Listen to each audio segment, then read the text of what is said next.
ओम शांति। 10 जून 2021 बाबा के आज के महावाक्य हैं। बाबा समझाते, मीठे बच्चे, अमर बाबा आया है तुम्हें ज्ञान का तीसरा नेत्र देने। अभी तुम तीनों कालों और तीनों लोकों को जानते हो। प्रश्न है, रूहानी बाप रूहों को वर्षा किस आधार पर देते हैं? बाबा समझाते, पढ़ाई के आधार पर। जो बच्चे अच्छी रीति पढ़ते हैं, देह अभिमान को छोड़ देही अभिमानी रहने का पुरुषार्थ करते हैं, उन्हें ही बाप का वर्षा मिलता है। लौकिक बाप सिर्फ बच्चों को वर्षा देते, लेकिन पारलौकिक बाप का संबंध रूहों से है, इसलिए रूहों को वर्षा देते हैं। गीत है, भोलेनाथ से निराला कोई और नहीं। ओम शांति। रूहानी बच्चे रूहानी बाप से अमर कथा सुन रहे हैं। इस मृत्यु लोक से अमर लोक में जाने के लिए किस लिए सुन रहे हैं हम अमर कथा? ये सारा ज्ञान किस लिए सुनते हैं हम? ताकि हम मृत्यु लोक से अमर लोक की ओर चलें। निर्वाण धाम को अमर लोक नहीं कहा जाता। अमर लोक जहाँ तुम अकाले मृत्यु को नहीं पाते हो, इसलिए उनको अमर लोक कहा जाता है। रूहानी बाप जिसको अमरनाथ कहा जाता है, ज़रूर अमर लोक में ले जाने के लिए मृत्यु लोक में कथा सुनाएंगे। 3 कथाएं भारत में ही मशहूर हैं। अमर कथा, सत्यनारायण की कथा, तीजरी की कथा। भक्ति मार्ग में तो तीजरी का अर्थ कोई समझते नहीं हैं। ज्ञान का तीसरा नेत्र सिवाय ज्ञान सागर अमर बाबा के कोई दे ना सके। तीजरी की कथा अर्थात बाबा आकर जब हमें ज्ञान का तीसरा नेत्र देते हैं, जब हमें ज्ञान सुनाते हैं, उसको तीजरी की कथा भी कहा जा सकता है। ये भी झूठी कथाएं सुनाते हैं। मीठे मीठे रूहानी बच्चे अब जान गए हैं कि हमको अब ज्ञान का तीसरा नेत्र मिल रहा है, जिस तीसरे नेत्र से तीनों कालों तीनों लोकों को तुम जान चुके हो। बाबा कहते भक्ति मार्ग में जो भी कथाएं आदि सुनी हैं, सब झूठी सुनी हैं, झूठ ही सुनाते हैं। अब अमर बाबा आया है हम आत्माओं को सच्ची सच्ची कथा सुनाने। तो बाबा कहते इस ज्ञान से ही तुम बच्चे तीनों कालों और तीनों लोकों को जानते हो। 3 काल आदि मध्य अंत सृष्टि के, और 3 लोक हैं परम धाम, सूक्ष्म लोक और ये स्थूल लोक। तो बाबा कहते मूल वतन, सूक्ष्म वतन, स्थूल वतन के आदि मध्य अंत को भी जान चुके हो, इसलिए बच्चे अपने को त्रिकालदर्शी भी समझते हैं। तुम मीठे मीठे बच्चों बिगर सृष्टि में कोई त्रिकालदर्शी नहीं होता। तीनों कालों अर्थात सृष्टि के आदि मध्य अंत को नहीं जानते। मूल वतन, सूक्ष्म वतन, स्थूल वतन तो बहुत जानते हैं, परंतु तीनों कालों के आदि मध्य अंत को कोई नहीं जानते। अब मीठे मीठे रूहानी बच्चे रूहानी बाप से सुन रहे हैं। हम उनके बच्चे बने हैं। एक ही बार तुम रूहानी बच्चों को रूहानी बाप मिला है।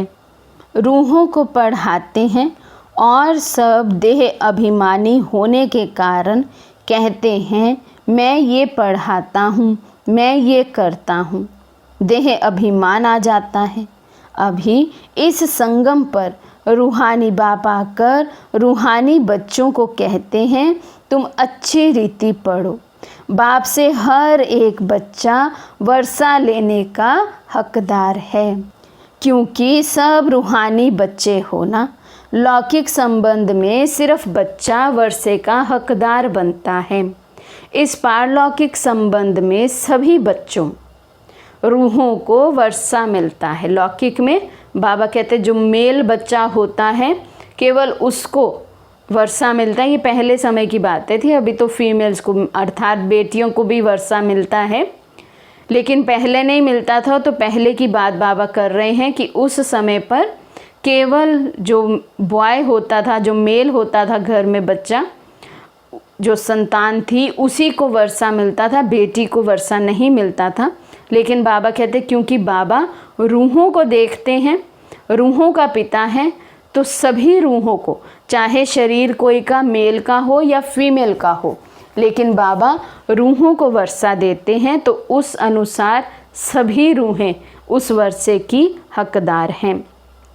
इस पारलौकिक संबंध में सभी बच्चों रूहों को वर्षा मिलता है। अमरनाथ की भी कथा सुनाते हैं। कहते हैं पार्वती को पहाड़ी पर कंदराओं में जाकर कथा सुनाई। ये तो रॉन्ग है ना। अब तुम बच्चे जानते हो झूठ क्या है, सच क्या है। सच तो ज़रूर सच्चा बाबा ही सुनाएंगे। बाप एक ही बार सच सुनाए सचखंड का मालिक बनाते हैं। तुम जानते हो इस झूठ खंड को आग लगनी है। ये जो कुछ देखने में आता है ये नहीं रहेगा। समय बाकी थोड़ा है। बाबा कहते अभी जो कुछ भी देखने में आ रहा है, कुछ समय बाद देखने को कुछ भी रहेगा नहीं। ये शिव बाबा का ज्ञान यज्ञ है। जैसे लौकिक संबंध में भी बाप यज्ञ रचते हैं। कोई रुद्र यज्ञ रचते हैं, कोई गीता यज्ञ, कोई रामायण यज्ञ रचते हैं। ये है शिव बाबा व रुद्र ज्ञान यज्ञ। ये अंतिम यज्ञ है। बाबा कहते इस यज्ञ के बाद इस पुरानी दुनिया में कोई भी यज्ञ नहीं रचा जाता है, और फिर आधा कल्प के लिए भी दुनिया में कोई यज्ञ नहीं होता, क्योंकि आधा कल्प के लिए फिर भक्ति ही नहीं होती सतयुग त्रेता में। तो यज्ञ कौन रचेगा फिर। बाबा कहते तुम जानते हो हम अमरपुरी में अब जा रहे हैं। बाकी थोड़े मिनट का अब रास्ता है। क्या लगना चाहिए अब? अमरपुरी कहाँ है, सतयुग कहाँ है? बस अब थोड़े मिनट का रास्ता है और पहुँच गए सतयुग में। जब हम कोई मंजिल पर चले होते हैं, अपनी मंजिल की ओर बढ़ते हैं, बहुत लंबे सफ़र से चले हुए हैं, और जब हम मंजिल के करीब पहुंच जाते हैं, कुछ मिनट का ही रह जाता है सफ़र, तो कैसे अंदर में एक खुशी होती है, एक उमंग होता है, एक हल्कापन होता है, आराम की फीलिंग होती है, एक कि बस अब तो पहुंच ही गए, 5 मिनट की दूरी पर है। तो बाबा कहते वही आनंद, वही हल्कापन, वही नशा, वही खुशी अब आप बच्चों को सदैव रहनी चाहिए कि बस अब ये थोड़ा सा ही समय रह गया है, फिर चलेंगे अपनी राजधानी में आएंगे। तो वो राजधानी अब हमें नज़र आने लग जानी चाहिए, क्योंकि 5 मिनट की दूरी पर है ना। तो कुछ मिनट की दूरी पे जो मंजिल होती है वो तो साफ नज़र आती है। तो बाबा ने बहुत पहले वाणी में कहा है कि जिन बच्चों की स्थिति बहुत अच्छी होगी, विनाश काल में उनको सतयुगी नज़ारे नज़र आएंगे। दुनिया में हाहाकार मची होगी, तो वो नज़ारे कब नज़र आएंगे? ज़रूरी थोड़ा ये साक्षात्कार की बात है। मन बुद्धि सदैव सतयुग में लगी रहे, सदैव निर्वाण धाम में लगी रहे, उनको भी तो यही कहेंगे कि नज़ारे स्पष्ट नज़र आ रहे हैं। अभी ज्ञान के चक्षु से हम देख रहे हैं कि हाँ, अभी जो दुनिया की हालत है, ज़्यादा समय ये सब चलने वाला नहीं है। जो पुरुषार्थ का भी ये जो समय है बहुत कम रह गया। इसके बाद हम पुरुषार्थ करना चाहेंगे तो भी नहीं कर पाएंगे, हालात दुनिया में ऐसी हो जाएगी। तो इसलिए बाबा कहते हैं अभी क्या लगना चाहिए तुम्हें, जैसे हमारी राजधानी कुछ मिनट का ही अब रास्ता बचा हुआ है। बाबा कहते कोई भी मनुष्य को ये पता नहीं है। वे तो कह देते हैं मृत्यु लोक से अमर लोक में जाने के लिए 40,000 वर्ष अभी पड़े हैं। अमर लोक सतयुग को कहा जाता है। तुम बच्चों को अभी बाबा सम्मुख बैठ अमर कथा, तीजरी की कथा, सत्यनारायण की कथा सुना रहे हैं। भक्ति मार्ग में क्या क्या होता है वे तो देखा। भक्ति मार्ग का कितना विस्तार है। जैसे झाड़ का बड़ा विस्तार होता है, वैसे ही भक्ति का भी बड़ा कर्मकांड का झाड़ है। यज्ञ, व्रत, नेम, जप, तप आदि कितना करते हैं। इस जन्म के भगत तो बहुत बैठे हैं। मनुष्यों की वृद्धि होती रहती है। तुम भक्ति मार्ग में आए हो तब से दूसरे धर्म स्थापन हुए हैं। हर एक का अपने धर्म से कनेक्शन है, हर एक की रस्म रिवाज अलग है। भारत अमरपुरी था, भारत अब मृत्यु लोक है। तुम आदि सनातन देवी देवता धर्म वाले थे, परंतु अब पतित होने के कारण तुम अपने को देवता कहला नहीं सकते। ये तुमको भूल गया है कि हम सो देवता थे। जैसे कहते हैं क्राइस्ट ने हमारा धर्म स्थापन किया तो हमारे क्रिश्चियन चले आए हैं। ऐसे नहीं कि यूरोपियन धर्म के हैं, वैसे हम हिंदुस्तान में रहने वाले अथवा भारत में रहने वाले देवी देवता धर्म के हो, परंतु अपने को देवता कहला नहीं सकते। समझते हो हम तो पापी, नीच, कंगाल, विकारी हैं। भक्ति मार्ग में मनुष्य दुखी होते हैं तो बाप को ही पुकारते हैं।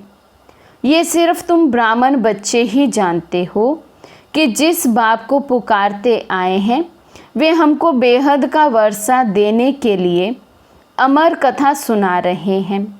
हम अमरपुरी के मालिक बनने वाले हैं। अमरपुरी को स्वर्ग कहा जाता है। तुम कहेंगे हम स्वर्गवासी बनने के लिए पुरुषार्थ कर रहे हैं। स्वर्ग किसको कहा जाता है? सतयुग को। तो कौन सा पुरुषार्थ हम कर रहे हैं? सतयुग में जाने का पुरुषार्थ हम कर रहे हैं, ना कि त्रेता युग का पुरुषार्थ। तो अपने पुरुषार्थ को ज़रूर हम देखें, सतयुग में जाने वाला पुरुषार्थ है। कलयुग में मनुष्य मरते हैं तो कहते हैं स्वर्गवासी हुआ। अब उसने कोई स्वर्ग में जाने के लिए पुरुषार्थ थोड़े किया। तुम तो पुरुषार्थ कर रहे हो अमरपुरी वैकुंठ में जाने का। पुरुषार्थ कराने वाला कौन? अमर बाबा, जिसको अमरनाथ भी कहा जाता है। इस यज्ञ को पाठशाला भी कहा जाता है। दूसरे कोई पाठशाला को यज्ञ नहीं कहा जाता है। यज्ञ अलग रचे जाते हैं जिसमें ब्राह्मण लोग बैठ मंत्र पढ़ते हैं। बाप कहते हैं ये तुम्हारा कॉलेज भी है, यज्ञ भी है, दोनों इकट्ठे हैं। तुम जानते हो इस यज्ञ में विनाश ज्वाला प्रज्वलित हुई है। इसमें सारी दुनिया स्वाहा हो जानी है, फिर नई दुनिया बननी है। इसका नाम ही है महाभारत लड़ाई। इस जैसी लड़ाई और कोई होती नहीं। कहते हैं युद्ध में मूसलों से लड़ाई हुई, तुम्हारे साथ लड़ाई तो है नहीं। इसको महाभारत लड़ाई क्यों कहते हैं? भारत में तो एक ही धर्म होता है ना, मौत तो बाहर है, यहाँ लड़ाई की तो बात नहीं। बाप समझाते हैं तुम्हारे लिए नई दुनिया चाहिए तो ज़रूर पुरानी दुनिया का विनाश होगा। तुम बच्चों की बुद्धि में विराट रूप का भी सारा ज्ञान है। ये भी समझते हो जो कल्प पहले आए थे वही आएंगे देवता बनने के लिए। बुद्धि का काम है। हम जितने ब्राह्मण बने हैं अब फिर देवता बनेंगे। प्रजापिता ब्रह्मा भी गाया हुआ है। परमपिता परमात्मा ब्रह्मा द्वारा मनुष्य सृष्टि रचते हैं, इसलिए ब्रह्मा को प्रजापिता कहते हैं। परंतु कैसे, कब रचते हैं ये कोई नहीं जानते। क्या शुरू में मनुष्य नहीं है जिनको रचते हैं? बुलाते ही हैं पतित पावन आओ। तो जब मनुष्य पतित होते हैं तब तो बाप आते हैं। दुनिया को बदलना है। तुमको बाप नई दुनिया का लायक बनाते हैं। अभी सब तमो प्रधान पुरानी दुनिया में हो, फिर सतो प्रधान बनना है। बाप ने समझाया है हर एक मनुष्य मात्र को, हर चीज़ को सतो रजो तमो में आना होता है। दुनिया नई से पुरानी ज़रूर होती है। कपड़ा भी नया पहनते हैं फिर पुराना होता है। तुमको ज्ञान मिला है। सच्ची सत्यनारायण की कथा अभी तुम सुन रहे हो। गीता है सर्वशास्त्रमय शिरोमणि। बाकी है उनके बाल बच्चे। जैसे ब्रह्मा की वंशावली वैसे गीता है मुख्य। ऊंचते ऊंच माँ बाप, बाकी है बच्चे। अभी माँ बाप से वर्षा मिल सकता है, बाकी कितने भी शास्त्र पढ़ें, कुछ भी करें, वर्षा मिल ना सके। करके जो शास्त्र पढ़ते हैं उनकी बहुत कमाई होती है, वे तो हो गया अल्पकाल के लिए।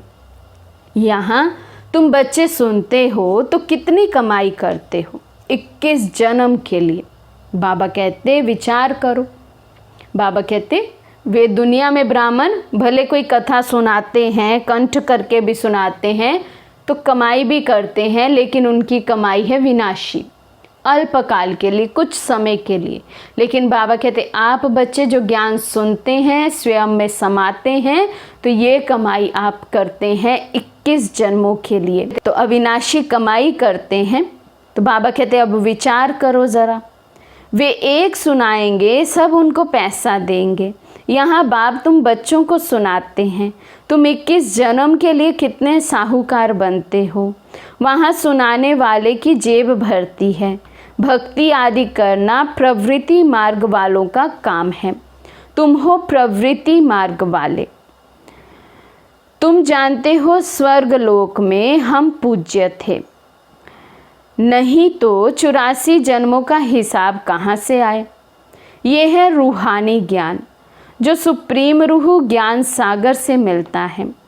पतित पावन बाप ही सबके सद्गति दाता हैं। हम बच्चों को अमर कथा सुना रहे हैं। जन्म जन्मांतर झूठी कथा सुनते आए हो, अब सच्ची कथा सुनकर तुम 16 कला संपूर्ण बनते हो। चंद्रमा को 16 कला संपूर्ण कहा जाता है, सूर्य के लिए नहीं कहते हैं। तुम जानते हो हम आत्माएं भविष्य में सर्वगुण संपन्न 16 कला संपूर्ण बनेंगे। फिर आधा कल्प के बाद उनमें खाद पड़ती जाती है। अभी तुम समझते हो हम फिर से सर्वगुण संपन्न 16 कला संपन्न बनेंगे, सो देवता फिर से हम बन रहे हैं। हम आत्माएं पहले अपने घर जाएंगे, फिर हम शरीर धारण कर सो देवता बनेंगे, फिर चंद्रवंशी घराने में आएंगे। 84 जन्मों का हिसाब किताब चाहिए ना। बाबा कहते बुद्धि में ये सारा हिसाब चाहिए। अभी हम पावन बन रहे हैं, पावन बन घर जाएंगे, फिर पावन दुनिया में आएंगे, फिर चंद्रवंशी बनेंगे, और फिर ऐसे 84 जन्मों का पाठ चलेगा। किस युग में, किस वर्ष में कितने जन्म हुए, बाप ने 84 जन्मों की सच्ची सच्ची कथा अब सुनाई है। तुम बच्चों को कहेंगे तुम भारतवासी 84 जन्म लेते हो। अपने को एक तो ब्राह्मण समझना पड़े। मम्मा बाबा कहते हो ना, वर्षा शिव बाबा से लेते हो, ब्रह्मा बाबा द्वारा। ब्रह्मा भी उनका हो गया, ब्रह्मा से वर्षा मिल ना सके, ये भी भाई हो गया। ये शरीरधारी है ना। तुम सब बच्चे वर्षा उनसे लेते हो, ब्रह्मा से नहीं। बाबा कहते ब्रह्मा बाबा भी शिव बाबा की बच्चे हो गए, संतान हो गई उनकी, तो उनकी संतान हम भी उनकी संतान है। ब्रह्मा बाबा भी शिव बाबा की संतान हुए, इस नाते से हम भाई भाई हो गए। तो भाई को भाई से वर्षा कभी मिल नहीं सकता है, इसलिए बाबा कहते वर्षा भले थ्रू ब्रह्मा के ही मिलता है, लेकिन मिलता तो केवल और केवल शिव बाबा से है। जिससे वर्षा नहीं पाना है उनको याद नहीं करना है, एक शिव बाबा को ही याद करना है। यहाँ तो बल बाबा ब्रह्मा बाबा की बात कर रहे हैं कि ब्रह्मा बाबा को भी हम याद नहीं करें, ऐसे नहीं सारा योग ही हम ब्रह्मा बाबा के साथ ही लगाएं और शिव बाबा को याद ही नहीं करें। बाबा कहते वर्षा तो शिव बाबा से ही मिलना है। ब्रह्मा बाबा के गुणों को, जीवन चरित्रों को अपने में हमें धारण करना है, उनके जीवन की विशेषताओं को हमें कॉपी करना है। जैसा पुरुषार्थ उन्होंने किया वैसा करना है, लेकिन याद केवल एक ब्रह्मा बाबा को ना कर सिर्फ शिव बाबा को हम याद करें। ये बात हर एक देहधारी के लिए हम यूज़ कर सकते हैं, क्योंकि किसी भी देहधारी से हमें वर्षा मिलने वाला नहीं है स्वर्ग का, वो केवल एक शिव बाबा ही देंगे। तो बाबा कहते जिससे वर्षा नहीं मिलता है उसको याद नहीं करना। तो हम केवल ब्रह्मा बाबा के लिए ना सोचकर सभी मनुष्य आत्माओं के लिए यदि ऐसा सोचें कि इनमें से किसी से भी मुझे स्वर्ग का वर्षा नहीं मिलने वाला है, तो मेरे मोह की रग ऑटोमेटिकली टूट जाएगी। तो बाबा कहते हैं, उनको ही कहते हैं तुम मात पिता हम बालक तेरे, तुम इनके पास आते हो तो बुद्धि में रहता है हम शिव बाबा के पास जाते हैं, याद शिव बाबा को ही करना है। आत्मा बिंदी है, उसमें 84 जन्मों का पाठ नूंधा हुआ है। आत्मा भ्रिकुटी के बीच में रहती है, उड़ती भी सेकंड में है। मैं आत्मा एक शरीर छोड़ दूसरा लेती हूँ, भ्रिकुटी के बीच जाए विराजमान होता हूँ। बुद्धि में समझ है हमारी आत्मा ऐसी है। सतयुग में तो कोई ऐसी चीज़ देखने की आशा नहीं रहती। आत्मा को देख सकते हैं दिव्य दृष्टि से, कोई इन आँखों से देखने की बात नहीं। भक्ति मार्ग में भी साक्षात्कार करते हैं। जैसे रामकृष्ण का शिष्य विवेकानंद था, उसने बताया है मैं सामने बैठा था तो उनकी आत्मा निकल मेरे में प्रवेश हो गई। ऐसे कोई होता नहीं है। आत्मा कैसे एक शरीर छोड़ दूसरे में प्रवेश करती है, ये सब बातें तुम बच्चों को समझाई जाती है। अभी तुम समझते हो हम अमरलोक में जाने के लिए पुरुषार्थ कर रहे हैं। अमरलोक में हम जन्म लेंगे, वहाँ हम गर्भ महल में होंगे। यहाँ तो गर्भ जेल में बहुत त्राही त्राही करते हैं। अब आधा कल्प के लिए बाबा तुमको सब दुखों से छुड़ाते हैं, तो कितना प्यार से ऐसे बाप को याद करना चाहिए। अच्छा, मीठे मीठे सिकिलदे बच्चों प्रति माता पिता बाप दादा का याद प्यार और गुड मॉर्निंग। रूहानी बाप की रूहानी बच्चों को नमस्ते। हम रूहानी बच्चों की रूहानी बाप दादा को दिल व जान शिकवा प्रेम से नमस्ते नमस्ते नमस्ते जी। धारणा के लिए मुख्य सार। फर्स्ट पॉइंट है, स्वयं को रूह समझ रूहानी बाप से पढ़कर पूरा वर्षा लेना है। सचखंड का मालिक बनने के लिए सच्ची कथा सुननी और सुनानी है। सेकंड पॉइंट है, जिस बाप से बेहद का वर्षा मिलता है उसे ही याद करना है, किसी भी देहधारी को नहीं। इस पुरानी दुनिया को आग लगनी है, इसलिए इसे देखते भी नहीं देखना है। आज का वरदान है, मन मना भव की विधि द्वारा मन रस की स्थिति का अनुभव करने और कराने वाले सर्व बंधन मुक्त भव। मन मना भव की विधि द्वारा मन रस की स्थिति का अनुभव करने और कराने वाले सर्व बंधन मुक्त भव। जो बच्चे लोहे की जंजीरें और महीन धागों के बंधन को तोड़ बंधन मुक्त स्थिति में रहते हैं, वे कलयुगी स्थूल वस्तुओं की रसना व मन के लगाव से मुक्त हो जाते हैं। मोटी मोटी लोहे की जंजीरें तो हम तोड़ लेते हैं, काम क्रोध मोह लोभ अहंकार इनमें नहीं फंसना है, इसको छोड़ो, या जो भी मोटे मोटे बंधन रहते हैं वो तो हम तोड़ लेते हैं, लेकिन सूक्ष्म जो धागे होते हैं, सूक्ष्म जो लगाव की रस्सियाँ होती हैं वो बंधी रह जाती हैं। तो जो वो भी तोड़ लेते हैं, बाबा कहते फिर वे कलयुगी वस्तुओं के रस से और मन के लगाव से मुक्त हो जाते हैं। उन्हें देह अभिमान व देह के पुरानी दुनिया की कोई भी वस्तु ज़रा भी आकर्षित नहीं करती। जब कोई भी इंद्रियों के रस अर्थात विनाशी रस के तरफ आकर्षण ना हो, तब अलौकिक अति इंद्रिय सुख व मन रस स्थिति का अनुभव होता है। इसके लिए निरंतर मन मना भव की स्थिति चाहिए। बाबा कहते लौकिक दुनिया से, पुरानी दुनिया से कोई भी लगाव ना हो, वहाँ का कोई आकर्षण मुझे आकर्षित ना करे, विनाशी रस भी अपनी तरफ, किसी भी व्यक्ति वस्तु वैभव का विनाशी रस मुझे अपनी ओर आकर्षित ना करे, तब हम अलौकिक जीवन के अति इंद्रिय सुख का और मन रस स्थिति का अनुभव कर सकते हैं। उसके लिए बाबा ने कहा निरंतर मन मना भव की स्थिति चाहिए। स्लोगन है, सच्ची सेवा वे है जिसमें सर्व की दुआओं के साथ खुशी की अनुभूति हो। सच्ची सेवा वे है जिसमें सर्व की दुआओं के साथ खुशी की अनुभूति हो। मेरा मन खुश हो उस सेवा से और ऐसी फीलिंग आए एक हल्केपन की, जिससे ये अनुभव हो कि इस कर्म से, इस सेवा से मुझे बहुत सी आत्माओं की दुआएं मिली हैं।